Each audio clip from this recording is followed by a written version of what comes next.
Live from Spare Bedroom Studios, you are listening to Under PDT. On today's Under PDT, we have JM from AllDayHolds, one of the best technical traders in our space, period. I think this is a really awesome interview just from talking with them in the green room a little bit. It's going to be entertaining to say the least. So I am going to let Wes talk to him a little bit to intro us, and we will get a long and short of the week from JM too. Yes, I've known JM since 2016-ish, somewhere around there. Aaron Herbert, is it Herbert or Hibbert? Aaron down in Louisiana. Yep, Aaron H. He introduced me to you, and he was like, man, you know, your entries and JM's entries are a lot alike. Seems like you guys have a lot in common with that. You know, I should hang out. But, you know, you hang out online through email and Twitter. So it was good times, all good times. Lots of GIF or GIF sharing. I'm not even sure how you say that. But, yeah, so I know JM for a while. One thing I like about JM and James AIP Trades alluded to this in his previous interview of timing, context, knowing your why and your where. And it's not anymore about just looking at squiggly lines on a screen, but you're really tuning into something and making it, as JM likes to say, black and white. So with that, JM, you know we always do the long and the short on this show. What are you long and what are you short right now?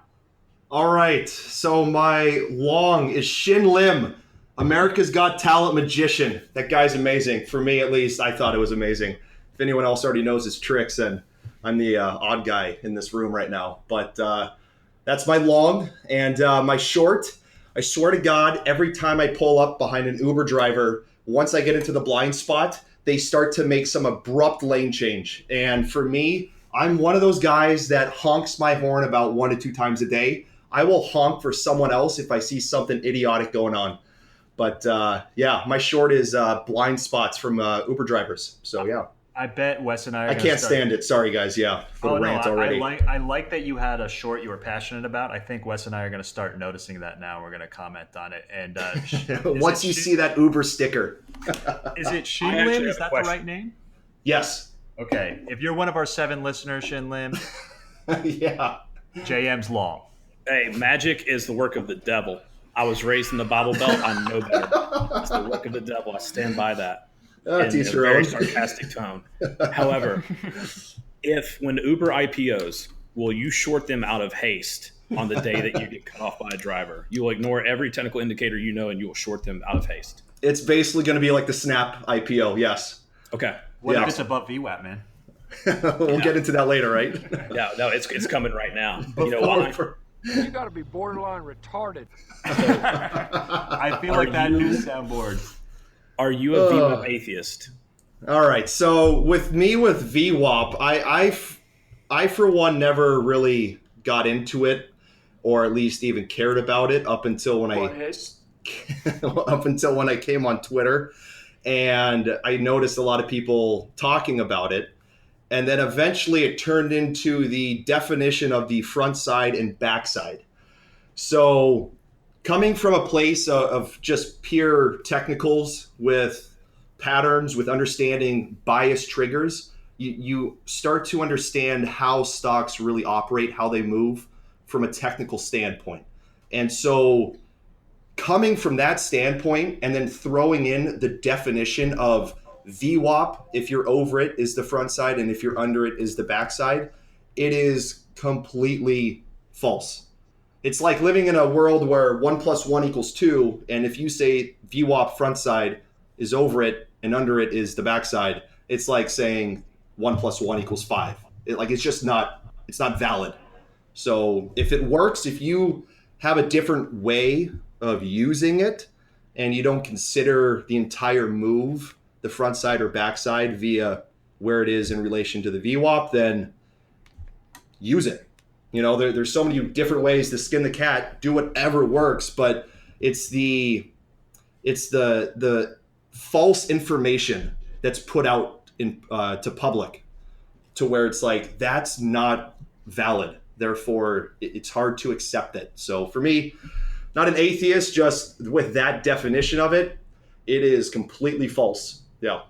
So have you had young or newer traders come to you that say, hey, I've been using VWAP and it's not working out for me, or I thought this was the indicator I was supposed to use, turns out I've been getting hosed, what's front side, what's back side. I think something's up my backside. Yes, that is actually pretty common.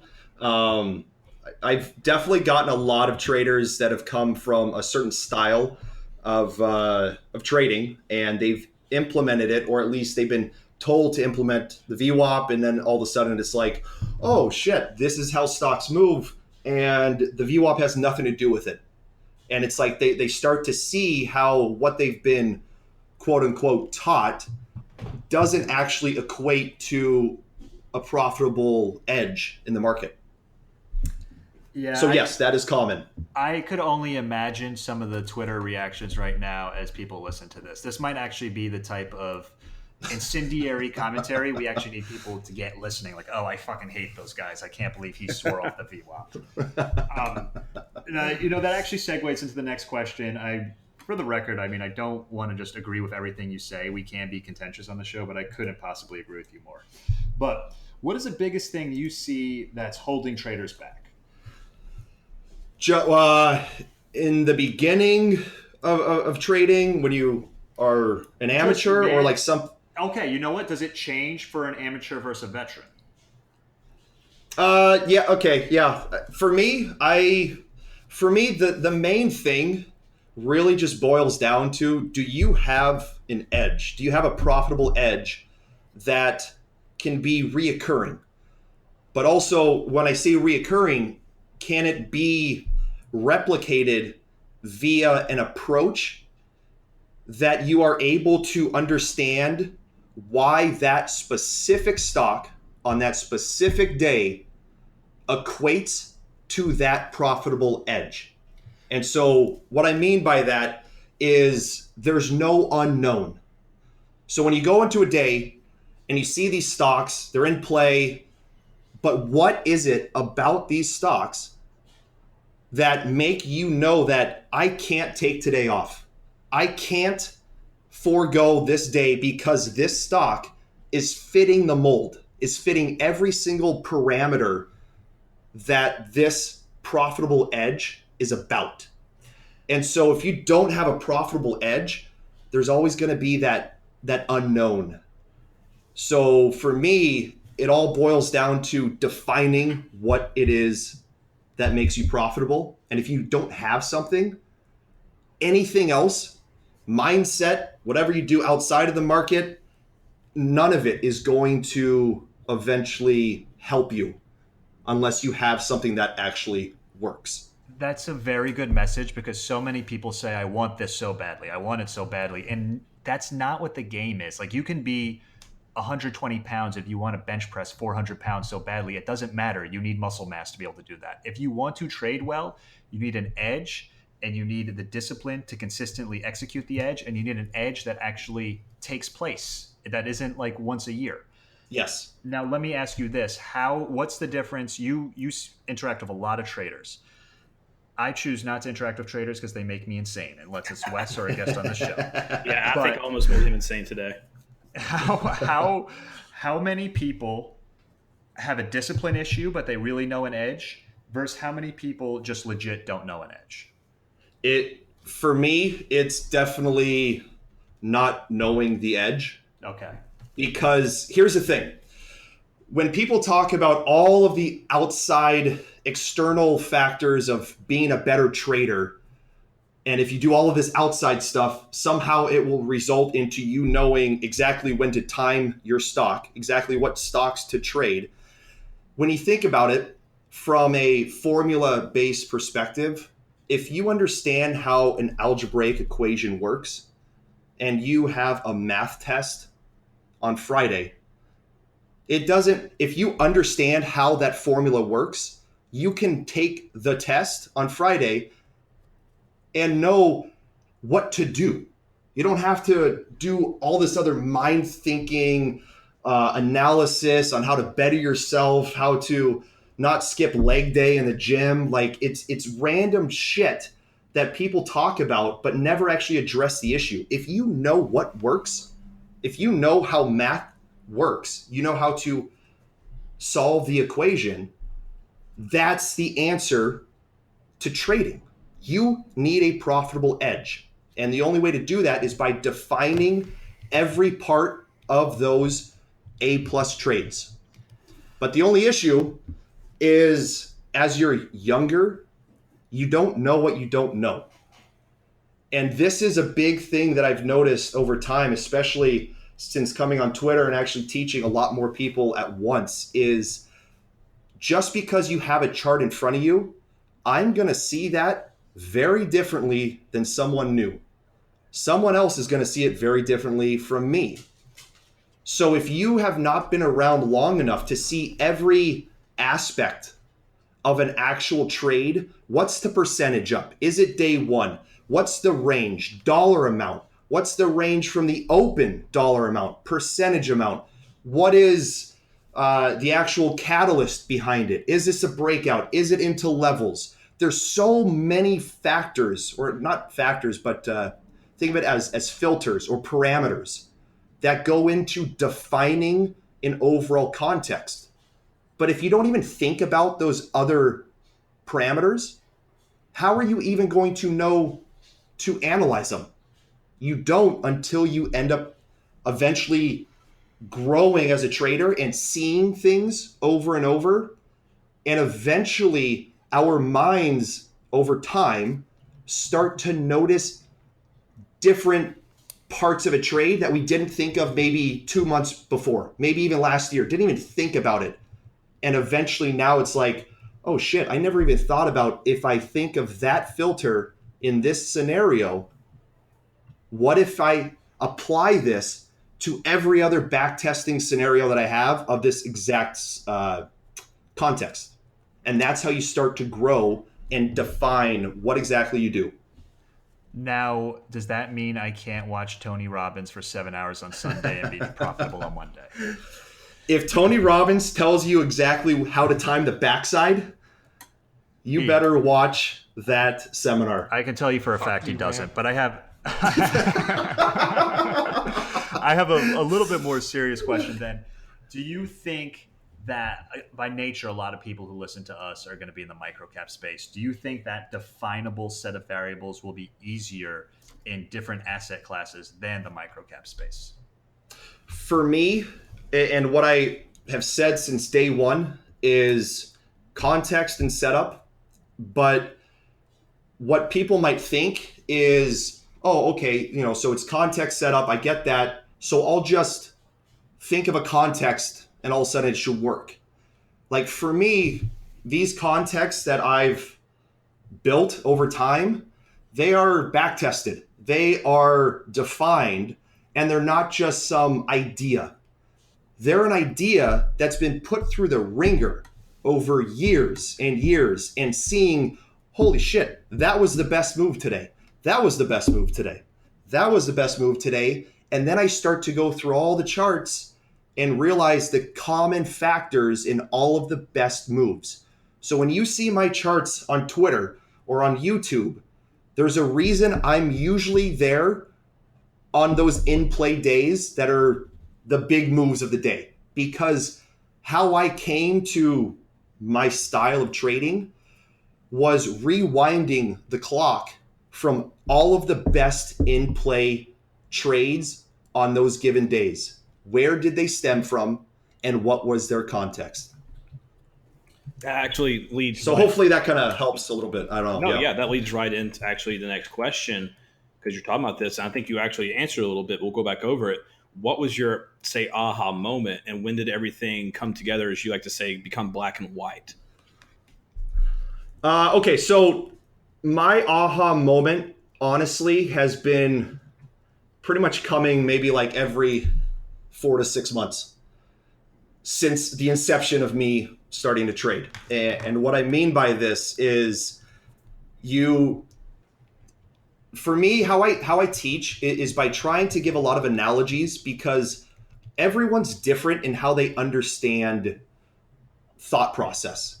And so for me, the reason I try to give so many different analogies but kind of saying the same thing is because one analogy might work for someone, but a different analogy might work even better for another person. Mm-hmm. So if I talk about this aha moment, or these aha moments that I've had, It's almost like thinking in terms of puzzle pieces. And so what I went back to with, the you don't know what you don't know. If you apply that with your beginning stages of trading, now all of a sudden, when you see little bits and pieces that you start to realize, that part of the trade is actually important to know. Then you can start implementing it to all of the other trades to see how it would play out. And if it becomes a little more profitable of an edge and gives you a little more cohesive understanding of why one trade worked versus another, that there is a little aha moment. But now think of it from the you don't know what you don't know.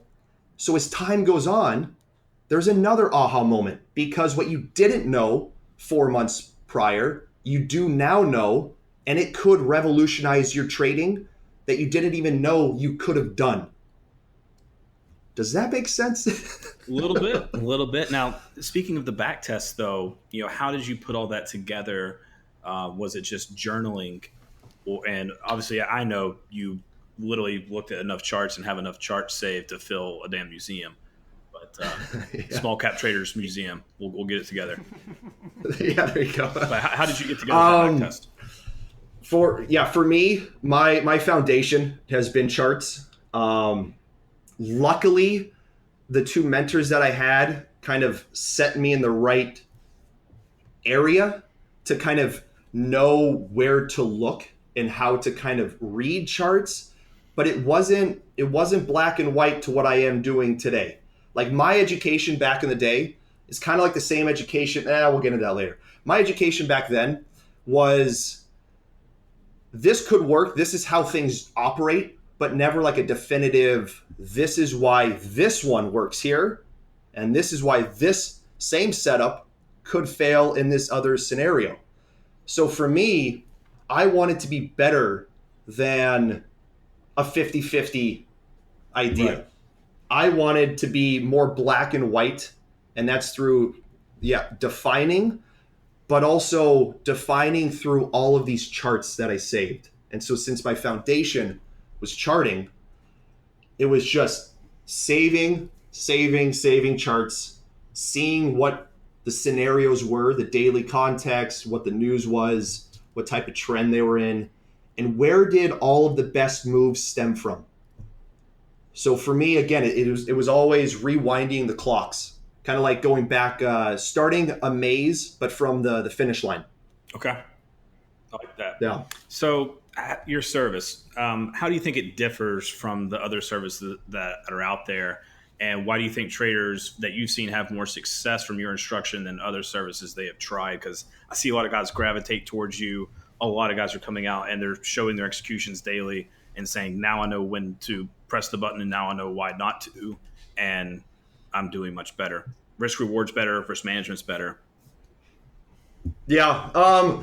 What's funny is like when you ask, like, what do you think differs from your service from others? Like if I get emails or a DM and it's like asking me why they should join me kind of thing, or why they should learn from me, I'm not a salesperson. Like my sales is if you see my charts and if that makes sense to you, and this is a little off topic, but the best thing I think about Twitter is the ability for traders who are still trying to find something, find their way. I think Twitter's the best source to see other traders' styles via execution charts. Because if you can see all of these other execution charts, what is it about a specific person or a specific style that jumps out at you? Because in trading, when people talk about, find your niche, that's super, super generic. That could be anything. That doesn't help anyone actually find it unless you're teaching them what your niche is that works. So what Twitter does for an actual benefit is for younger traders to see what style is appealing to their eyes. Because if there's something appealing to your eyes, there's something about it that already makes sense and you don't even know how it operates. But then just think, What if I actually learned how that operates and I'm already gravitating to it? Then there's a lot more behind just, hey, I'm going to, try this service. I heard it's good. That's kind of not necessarily a recipe for disaster, but it's not the full embracing of, holy shit, I see that this guy has something that I can see kind of the aha-ness behind it. Right.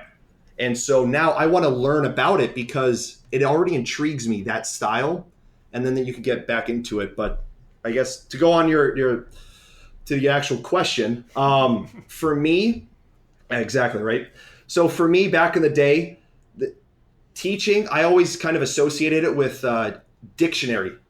Like you get all of these definitions of words, like a dictionary. You get all the definitions of, what this is, what that is, what this is. But at the end of it, it's like, how do you put all of it together? How do you use all of these words that you now know and actually write a sentence, write a paragraph, write an essay? That is what I always wanted in the beginning and never had. It was always just a bunch of dictionary words. Just that is it. Vague. Right. Very generic definitions, but no game plan. So for me, it's like, okay, how do I pick a stock? But also, how do I replicate this stock selection? Then it's like, how and when do I enter trades? Just tell me what actually works. Just tell me what works, when to hit the button. That's all I want to know. Because from there, once I know what works, now I can actually expand on my own self. That's what I wanted back in the day. And so when I was told from a couple buddies that I should probably teach online, I went around to look to see, is there anyone trading like how I trade? Is there anyone doing what I wish I had in the beginning? And I didn't see it. So I decided, screw it. Maybe I'll actually show other people what I don't. And that is kind of how it came to ADH at this point. So yeah, I mean, I think the majority of the people are happy because they finally have an actual defined reason to hit the button. I'm not here to, give like some hindsight trade analysis where it's like, yeah, I know I should have done that, should do this. And then all of a sudden someone asks, where would you be stopping out if you get in? And where exactly are you getting in? You kind of, I don't like to. And then it's like roundabout, like they can't even answer questions like that. Like there's an issue if you are being taught from someone that can't tell you where to get out because you're wrong. Big red flag. That to me is the greatest testimonial for your service, because at the end of the day, you have to trade something you're totally familiar with, and it has to be the person you're being mentored by. It really should be their system. I understand you adapt something and make it your own, but they should be mentoring you to their system. You can't go teaching somebody options arbitrage just because you want a sub fee. You're not going to teach them anything consequential that's going to be meaningful. And unfortunately, I know on Twitter, a platitude with a picture of you next to a rented Ferrari sells better than the truth. But I think that's the greatest testimonial. And anyone who's newer, who's listening to this, if anything we say resonates with you, like understand that someone teaching you something they have actionable, that they understand well, and that they're trading well is useful. They can answer specific questions. You're paying them money. They should be able to answer specific questions. JM can do that, as you can tell by how this is going. I do want to throw out there, man, we have a question we ask everybody. We have one we ask everyone, and it's our poorer but wiser. Did you have anything in your career that seemed catastrophic at the moment that turned out to behoove you long run? Oh my God, yeah. So back in the day, well, this is getting pretty long. So back in the day, I would actually scale in to trades. Back in the day, there were market stocks that would fluctuate way outside of their outside pivot levels.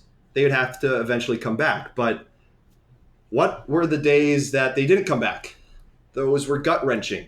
I would somehow find myself at the strip club after losing the most amount of money I've lost in the last 4 or 5 months, just to somehow Damn, make losing myself trades sound feel awesome. better or worse. I have no idea.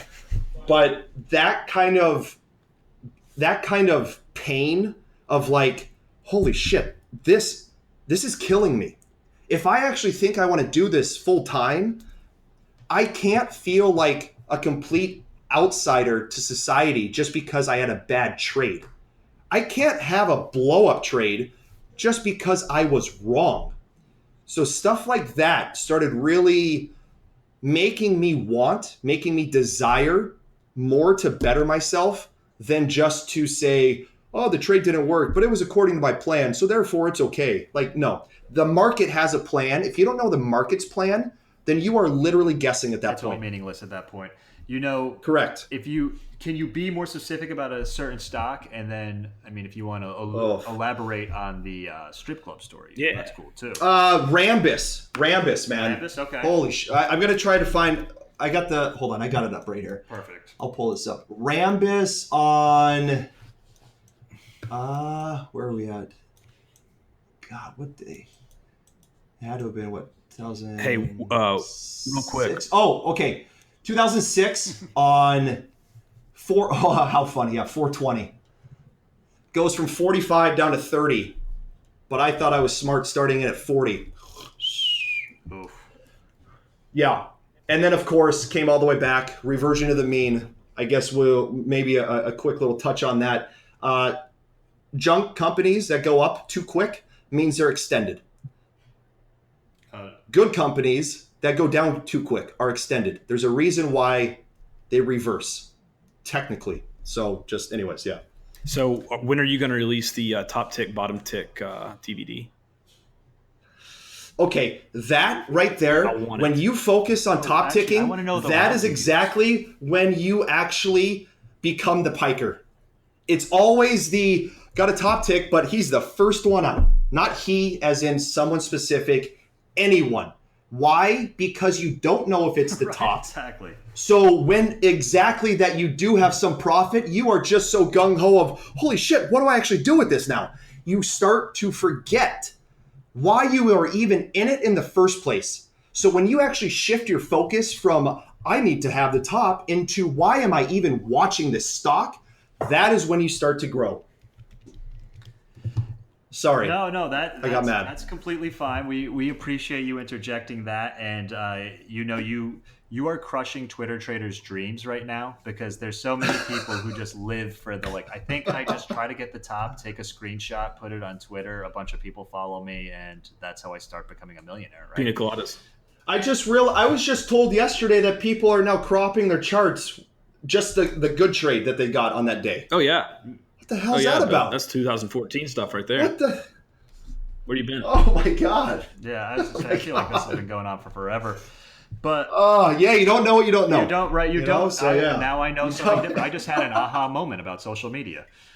You're gonna have another one in 3 months. Oh, well, let me give you a chance right now. We said there was a special offer coming for AllDayHolds. We love the interview you did. Tell us a little bit about that. Okay, so before even Wes even asking me about this, I had already planned on wrapping this up for the whole AllDayHolds stuff.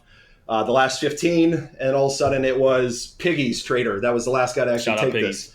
Exactly. Yeah. Ironic on that one, but he's happy. It's happy. I'm happy to see that he's happy, and that kind of fired me up. Some other stuff kind of fired me up as well just recently. I'm one person over here, guys. I'm one trader, and so I never had I want a sub chat room. I did this for free for the first 2 years, I think. And then it got to be a little bit time consuming. So what I'm going to do is kind of do tranches where I'll reach out to 10 people that reached out to me inquiring about joining, and I'll just see how the workload continues from there. But I guarantee you this chat room is not going to get triple digits. That is not what I'm going to have. We are near that. So there might only be room for 20 more people. So I'll see how it goes. But there might have been 30, 40 people that reached out. if you are one of the people that I'm going to reach out to and respond to, we will go from there type thing. But yeah, maybe in a month from now, I'll reach out to more people to maybe take in some more if I feel like it, kind of thing. But yeah, it's not going to be going up on the website every few months or every 6 months. I ended up increasing the price because I don't like doing sales. I like increasing the price and make the people that got in early happy, knowing that they're not being, undercut later on. I like to be fair to people. So yeah, that is that. So hopefully that made sense too. Yeah, that made sense. If you're one of the people that reached out after the room was capped, JM may reach out to you, and if he does, it's because the Under PDT boys really loosened him up and made him happy, and he's willing to take. And I will say this: if you haven't reached out to JM and now you want to, you better say that you heard on Under PDT that this is happening, and that might get you flagged maybe a little bit. But if not, I don't know. Yeah, I don't have a specific reason for picking guys right now. I don't know if I'm going to start drinking and then pulling names out of a hat, or first come, first serve, you do that, last come. Let's meet up halfway in Austin, Texas. If you do that, and we'll both draw the names. There we go. You made losing trades sound way too fun when you're like, I'd lose and then I'd spend all night at the strip club drinking. It's like, damn, I want to lose. Oh, man. You should have said, like, I watched reruns of This Is Us with my girlfriend for 4 hours. And you'd be like, I'm never breaking that rule again.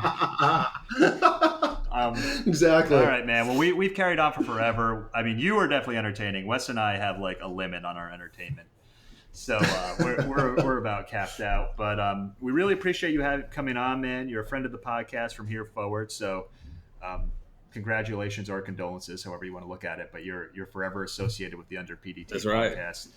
Everyone look out. Yeah, when am I coming back on? Yeah, when you're ready to take more people on, just be like, okay, I'm ready for you guys to interview me. Well, no, we're gonna do some couch sessions. We're gonna do some meetups, right? Except for we're just gonna do it in here, and so we're just gonna hang out and talk the trades of the day. I think if you want to come on anytime, we want to talk about our trades of. We like to do Thursday. For sure. You can listen. You can always cameo if you have a trade to talk about. I mean, that goes for most people. If you have a trade to talk about and you have something insightful to say about it, come on. Yeah, let us know. But we appreciate it, man. Everyone, thank you for tuning in. 32 minutes, man. You guys are... Yeah, I think we lost everyone 7 minutes ago, according to you guys. Yeah, is listening. Thank you so much. We really appreciate it. If you actually, you know what? If you're still tuned in right now, say, hey, I was listening at 32 minutes in. We'll give you a shout out on Twitter. But we appreciate it, guys. Have a good one. We'll catch you next time. All right, see you guys.